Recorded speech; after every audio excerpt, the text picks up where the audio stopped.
Hey guys, it's Ben with Exceptional Glass, 8883 Glass. Today we're in Brookside, New Jersey, and we have just completed a corner shower with a door and then two knee wall panels for a corner shower. Everything here is in polished chrome, square version hardware, our exclusive Exceptional Glass series, as well as our custom-made, exclusive only to Exceptional Glass, our Squara back-to-back handle. All right, and then of course we have our exceptional hinges there. So here we have a double acting door. It's a small bathroom, so I added this feature in so that way it'll be easier to get in and out and not have the door constantly in your way. We do have some obstructions in the way, including a towel bar there.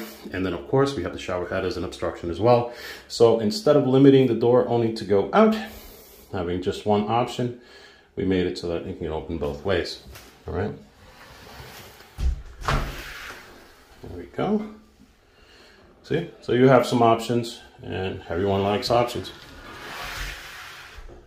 All right. So, if you guys need one of these, please feel free to give us a call, 8883 Glass, or visit our website, njglassdoors.com. Hey guys, thank you for watching the video. Don't forget to click like and to subscribe to see our latest DIY videos on how you can fix your own freaking shower door. And click a like, thumbs up, or a banner spider will crawl on your face.